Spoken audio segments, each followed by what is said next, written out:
Emily Thompson was an Australian girl who disappeared after going to talk to her ex-boyfriend. The family was distressed when Emily did not return home. They tried to call her, but none of their calls were answered. With that, the authorities were informed, and what they discovered a few hours later was terrible.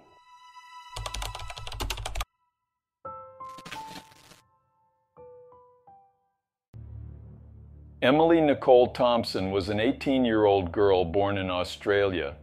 At the time of the events, she lived in Nambour, a small Australian town with just over 18,000 inhabitants located in the Australian state of Queensland. Emily was in her final year of high school and was about to begin her final exams. She was very excited and was counting down the days until her end-of-year graduation, which would take place soon. Emily was described by those who knew her as a happy young woman, full of life and quite charismatic. She had just ended a relationship with a man named Aaron Daniel Mitchelson Huckle, aged 19, and was taking advantage of her free time to hang out with her friends and enjoy life. But everything would be interrupted by a brutal crime. On October 21, 2022, a Saturday, Emily Thompson and Aaron Huckle met in a parking lot at around 4:30 p.m. Apparently, Aaron invited Emily for a talk, while she accepted and went to meet him at the appointed place. However, after this, Emily disappeared completely. As time went by and the young woman did not come back home, her family began to experience a growing sense of worry and anxiety. They attempted to call the young woman multiple times, but she did not respond to any of the phone calls. The family contacted the police at approximately 7 p.m. on Saturday, explaining the entire situation that had unfolded. They informed the authorities that they were in a state of desperation and practically pleaded with them to locate Emily as quickly as they could. As soon as they received this call from the young woman's family, the police quickly began their search. The police were informed by Emily's family that she had gone out to meet her ex-boyfriend. Along with this information, the family also shared the location where the Emily had told them she was going to meet her ex-boyfriend. The police then focused on searching the entire area mentioned by the family members. Even before any news about Emily's whereabouts emerged, the police already suspected that she might have been the victim of a crime. This is because, with their experience, they began to suspect this story of the ex-boyfriend wanting to talk to the girl, and then she disappears. For them, everything indicated that a crime of passion had occurred. Therefore, to ensure that if they were right, they decided to send a team after Aaron, while another team continued the search for the girl. Aaron was located and detained about an hour and a half later, around 8:30 p.m. He was alone at a gas station inside his vehicle, a blue 2012 Mazda 3, and did not resist when he was detained. When asked by police officers where Emily was, Aaron said he and she had spoken, and then the girl went one way and he went the other. The police didn't really believe him and decided to keep him detained until something new came up. The search for Emily Thompson continued throughout the night. Several police officers, some volunteers, and sniffer dogs searched a large area around the place where Emily had met with Aaron. The young woman's car, a white 2016 Ford Mustang, was found in a nearby parking lot, but there was no sign of her there. When it was around 3 a.m. the next day, Emily's body was found by one of the search teams. Emily's body had been thrown into a bush near a station in the city of Nambour.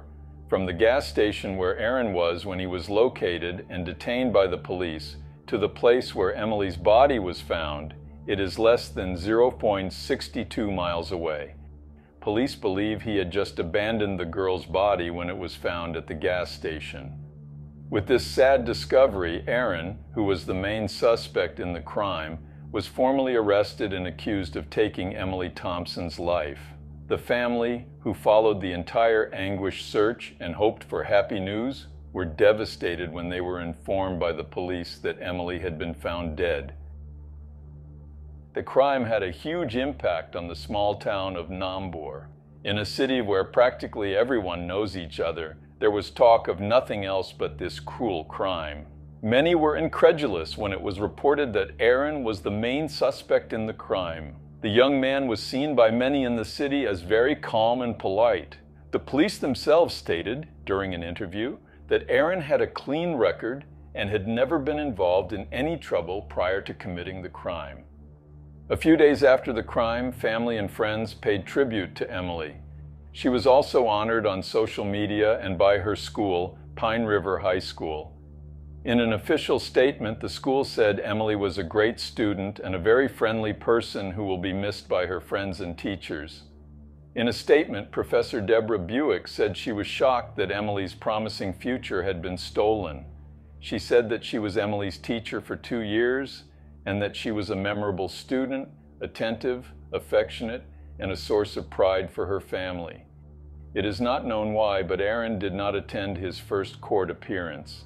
In any case, the hearing was maintained and took place even without his presence.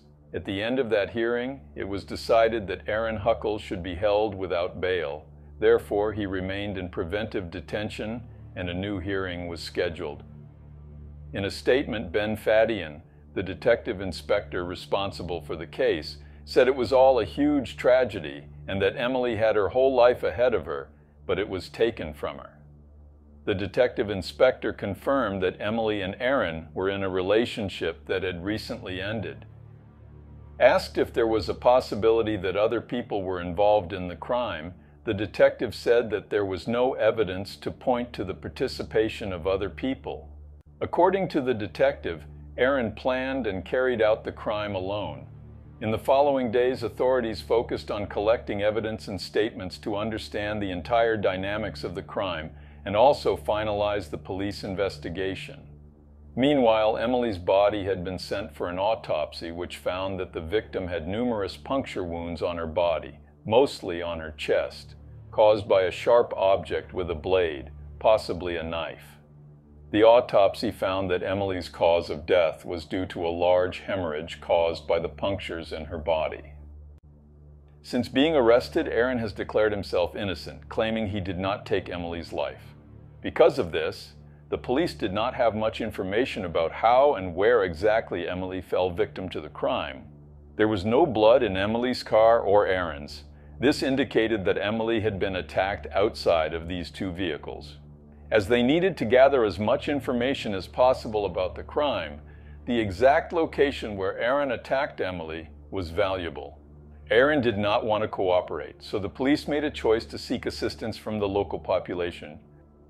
In a statement, they asked anyone who saw a white 2016 Ford Mustang or a blue 2012 Mazda 3 drive in at 4 or 6 p.m. on the day of the crime to contact them. The police theorized that the crime occurred during this time period, so if someone saw the vehicle close to these times, they could trace a route based on that sighting to know more or less where the crime occurred. There was also the possibility that Aaron had used Emily's car in the process and then taken it back to the parking lot where he was found and where his vehicle was as well. Aaron then left Emily's car in the parking lot and drove his own toward the gas station, which is where he was located and detained. Therefore, in the statement, the police added Emily's car as there was a possibility that Aaron had used it in the process, as I already mentioned. Police then issued another statement asking that if anyone had seen the white Ford Mustang on Park Road, a highway in the city of Nambour, between 7 and 8:30 p.m., to contact them. Just to remind you, 8:30 p.m. was the time Aaron was found and detained at the gas station. During the investigations, the police established 3 scenes where the crime likely occurred: the parking lot, the gas station, and the wooded area where Emily's body was found. Finally, during an inspection in the parking lot and also at the gas station, no traces of blood were found at those locations. It would be practically impossible if Emily had been attacked in these 2 places, given the significant blood loss she experienced. As a result, the police concluded that Aaron dominated Emily, placed her in one of the 2 aforementioned vehicles, went to this wooded area and committed the crime, leaving the Emily's body at the scene. The murder weapon, which is probably a knife, was never found. A few hours before being victimized by her ex-boyfriend, Emily posted a photo on her social media. Other images that were shared on her Instagram on October 8, 2022, show the girl smiling alongside friends while celebrating her 18th birthday. In February of that same year, she shared a series of photos with friends, including one of her with Aaron Huckle. She captioned some of the photos by writing, "Family." Emily had turned 18 just 2 weeks before the crime. She was also just a few weeks away from graduating high school, as I already mentioned. According to the Emily's mother, she was very excited and had already chosen her outfit, and even how she would arrive on graduation day. A friend of Emily's said that she bought a beautiful dress for the event. Emily planned to arrive at the graduation venue in an old car driven by her father. After the crime, a friend of Emily started raising funds to cover the funeral and burial of the young woman. According to sources, 10,000 Australian dollars were raised. Currently, Aaron Huckle is incarcerated in a prison in the state of Queensland. It is not yet known when his trial will take place, but what is known, according to Australian law, he could face life in prison. Emily was a smart, kind-hearted and loving person. A much-loved daughter, sister, granddaughter, cousin, niece and friend. Emily Thompson's funeral took place in the town of Nambour and was attended by hundreds of people. Emily was later buried in a cemetery in the same city. All right, guys, so that's it. Thank you very much for watching, and I'll see you in the next video.